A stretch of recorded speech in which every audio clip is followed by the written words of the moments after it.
وَمَن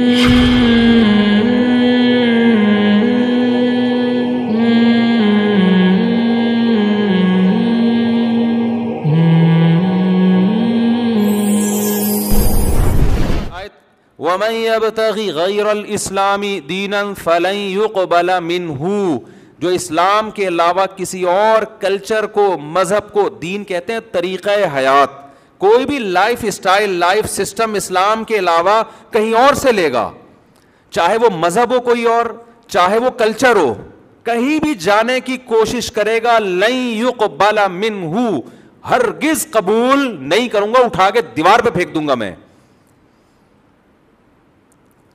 تو اب میرے پاس میرے بھائی اسلام کے علاوہ کوئی اور آپشن بچا نہیں ہے. آپ کہہ سکتے تو اللہ کی دھمکیاں ہیں نا، اللہ نے 2 دھمکیاں دے دی، میں نہیں مانوں گا کچھ بھی، کتنے ہی اس پہ آپ کے پاس دلائل کے انبار ہو. آپ کہ ایکچولی اللہ تعالیٰ اصل میں ہم جس صدی میں تھے اس میں ہم گوروں کو دیکھ رہے تھے، انہوں نے اتنی ترقی اسی زنا شراب میں کی ہے، اور ہم ابھی لوگوں کو سٹوں سے بھی بچا رہے ہیں، سگریٹ کے خلاف تقریریں کرتے پھر رہے ہیں. اے اللہ یہ آج انہوں نے کیا، آپ کچھ بتا رہے تھے نا، وہ سٹے کے علاوہ کچھ چیزیں آ گئی ہیں امریکہ میں، وہ کیا چیز تھی؟ چلیں ہاتھ کے ہاتھ وہ بھی حل ہو جائے گا مسئلہ.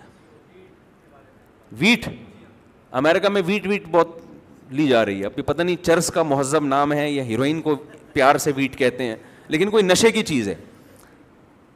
جو ڈیٹیل یہ یو ایس اے سے آئے، جو ڈیٹیل انہوں نے مجھے بتائی، میں نے کہا تو جائز نہیں ہے. کہہ رہے ہیں لوگ کہتے ہیں اسے پی کے نشہ تھوڑی آتا ہے، شراب پی کے تو ٹن ہو جاتا ہے نا دماغ، اسے پی کے تو دماغ ٹن نہیں ہوتا. یوں سمجھ لیں کہ انگلش میں چرس، صحیح ہے نا، سادہ زبان میں یہ کہوں گا. تو میں نے کہا میرے بھائی چرس بھی حرام ہے، ہیروئن بھی حرام ہے. ہیروئن پی کے بھی کوئی دماغ آؤٹ چرس پی کے بھی نہیں ہوتا، بلکہ دماغ سیٹ ہوتا ہے چرس پی کے. دماغ خراب ہوتا ہے جب چرس نہ ملے. تو اس اصول کے مطابق تو چرس پینا پھر واجب ہو گئی. کیا خیال ہے بھائی؟ کیونکہ چرس پینے سے دماغ سیٹ ہوتا ہے چرسیوں کا، ایسا ہی ہے نا. تو چرس پینا کیا ہو گئی پھر؟ اب کوئی چرسی میرے پاس آئے اور کہے کہ جی میں ویٹ پیتا ہوں، پینے کا لفظ استعمال ہوتا ہے اس کے لیے، یا میں جناب چرس پیتا ہوں، میں کہوں کہ حرام ہے، وہ کہ حرام کیوں ہے، میرا تو دماغ اس سے سیٹ ہوتا ہے. تو میں جواب میں یہ کہوں گا چرسیوں کا سیٹ ہوتا ہے، نارمل آدمی کا سیٹ نہیں ہوتا. یہی اس کے ناجائز ہونے کی دلیل ہے کہ تم نے ایسی چیز پینا شروع کر دی ہے، تمہیں نہیں ملے گی تو تمہارے دماغ کی سیٹنگ خراب ہو جائے گی. یہ بھی تو نشہ ہے نا.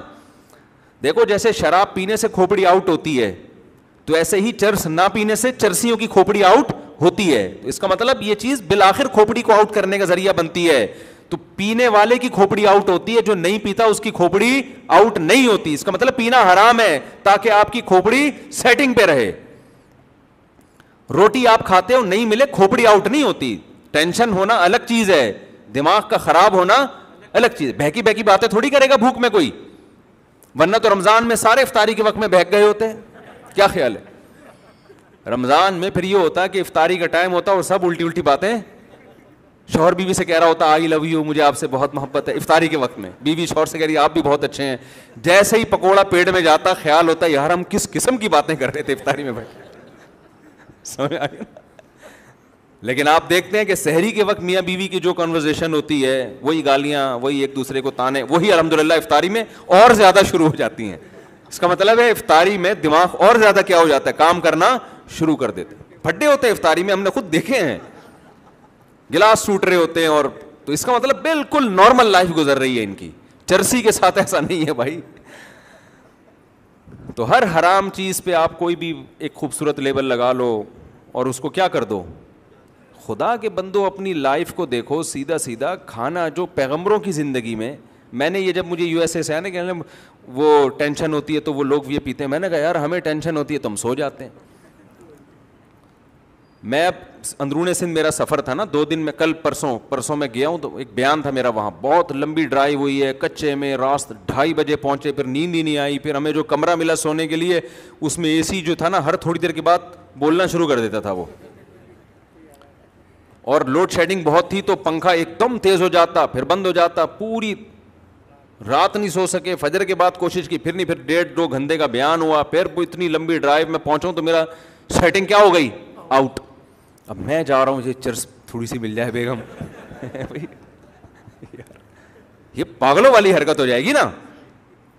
یا میں کہوں بیگم سگریٹ پلا دو تھوڑی سی, یا سٹا لگانا ہے, میں نے چرس پینی ہے, یا شراب کے دو, کیونکہ اور میں غصہ بھی آتا ہے جب انسان کی نیند نہیں ہوتی. تو اس کا حل یہی تھا, میں نے کہا بھائی میں کمرہ بند کر کے سو رہا ہوں, کسی کی آواز مجھے کمرے میں نہیں آنی چاہیے. اگر گھر میں ایسا روم نہیں ہے, باہر نکل جائے آدمی, کہیں آفس میں سو جائے, کہیں بھی, تو طبیعت سے سوئیں, اللہ کا شکر ہے, اس کے بعد اٹھیں تو فٹ فاٹ. تو اللہ نے ٹینشن کا یا دماغ کو سکون دینے کا حل سگریٹ میں اور سٹوں میں نہیں رکھا, وہ کس میں رکھا ہے؟ وہ نیند میں رکھا ہے. وَجَعَلْنَا نَوْمَكُمْ سُبَاتًا, قرآن کے الفاظ ہیں, ہم نے تمہاری نیند کو سبت کہتے ہیں کاٹنا, تمہارا دنیا سے کنیکشن کیا ہو جاتا ہے؟ کٹ جاتا ہے. یہ تو الگ ٹاپک شروع ہو جاتا ہے پھر نیند پر, جو میں اصل بات کے لے کے چلا تھا, جلدی سے اس کو کمپلیٹ کروں. تو میرے بھائی ہمارے پاس اسلام کے علاوہ کوئی آپشن نہیں ہے. اسلام نے دھمکی دے دی ہے کہ اگر اسلام کے علاوہ کسی اور کلچر کو تم نے فالو کیا تو تم برباد ہو جاؤ گے. برباد نہیں ہوا, کیا خیال ہے؟ انگریز تو برباد نہیں ہوا, تو اسلام کو فالو نہیں کرتا. ان کے یہاں گرل فرینڈ بوائے فرینڈ کا سسٹم ہے, ان کے یہاں ساس بہو کے جھگڑے ہی نہیں ہیں, ٹینشنیں ہی نہیں رہی ان کے یہاں, نہ جھگڑے ہی ختم ہو گئے نا, تو بڑی لائف آرام سے گزر رہی ہے. تو اللہ نے قرآن میں کہہ دیا کہ پوری آیت ذرا غور سے سنو, وَهُوَ فِي الْآخِرَةِ مِنَ الْخَاسِرِينَ. میں نے دنیا کی بات نہیں کی ہے, میں نے بتایا کہ وہ آخرت میں کیا ہوگا, خسارے والوں میں سے. ہوتا دنیا میں بھی خسارے, لیکن بعض دفعہ وہ نظر نہیں آ رہا ہوتا, اس کو ڈیفائن کرنا بڑا مشکل ہو جاتا ہے. اس لیے اللہ نے اس آیت میں, جو انتہائی اہم آیت تھی, اس میں دنیا کے خسارے کا تذکرہ نہیں کیا. کیا مطلب؟ دیکھو دوبارہ آیت پڑھ لیتا ہوں. اللہ کہتے ہیں جو اسلام کے علاوہ کسی اور دین کو, مذہب کا لفظ استعمال نہیں کیا قرآن نے جان کر. دین کا مطلب کوئی بھی طریقہ حیات, سسٹم, لائف گزارنے کا ایک سسٹم ہوتا ہے نا. بعض لوگوں کا کوئی سسٹم ہی نہیں ہوتا لائف گزارنے کا, تو وہ بھی ایک سسٹم ہی ہے. سمجھتے ہو کہ میں نے ویسی زندگی گزارنی, یہ بھی کچھ, یہ بھی ایک کانسیپٹ ہے. جیسے لوگ کہتے ہیں نا ہمارا کوئی فرقہ نہیں ہے, تو یہ بھی ایک فرقہ ہی ہے. نہیں یہی بات سمجھ, دنیا میں کوئی پاگل ایسا نہیں جس کا کوئی فرقہ نہ ہو, یہ بھی ایک فرقہ. فرقے کا مطلب کیا ہے؟ بہت سارے کانسیپٹ ہیں نا, تو ایک کانسیپٹ یہ بھی ہے. تو یہ جو کہتے ہیں نا ہمارا کوئی فرقہ نہیں ہے, ڈرامے بازی ہے. سب کا فرقہ ہوتا ہے, یہ دیکھا جائے گا یہ صحیح فرقہ ہے یا غلط فرقہ ہے. آپ کے میرا کوئی نظریہ ہی نہیں ہے, یہ بات غلط ہے. نظریہ ہے آپ کا, یہی ایک نظریہ ہے. فری تھنکر ہونا بھی ایک نظریہ ہے, ایک کانسیپٹ ہے. اور کانسیپٹ کی ڈیفینیشن کیا ہے؟ جس پر صحیح یا غلط ہونے کا فیصلہ کیا جا سکے. کانسیپٹ کسے کہتے ہیں, نظریہ کسے کہتے ہیں؟ جس کو یہ کہا جا سکے کہ یہ صحیح ہے یا غلط. اور آسان مثال دیتا ہوں, دیکھو نیوز یا خبر کسے کہتے ہیں, پتہ ہے آپ کو؟ خبر کی ڈیفینیشن کیا ہے؟ بہت سارے سینٹنس ہوتے ہیں نا جنہیں ہم کہتے ہیں کہ یہ خبر ہے یا یہ انشاء ہے. ہم جب عربی گرامر شروع کرتے ہیں نا, تو سب سے پہلی جو بات آتی ہے کہ جب بھی ہم کلام کرتے ہیں نا, تو ہمارے کلام کی, ہماری بات چیت کی, دیر آر 2 types آف کلام. ایک قسم یہ ہوتی ہے کہ جس کو خبر کہا جاتا ہے, خبر, انگلش میں نیوز کہتے ہیں. ایک قسم وہ ہوتی ہے جو خبر نہیں ہے, جس کو جملہ انشائیہ کہتے ہیں. کوئی چیز آپ ایجاد کر رہے ہیں اس میں. مثال کے طور پر میں آپ کو آرڈر دیتا ہوں پانی لے آؤ, یہ خبر نہیں ہے, یہ ایک انشاء ہے. میں اپنی طلب کو کیا کر رہا ہوں, ظاہر کر رہا ہوں.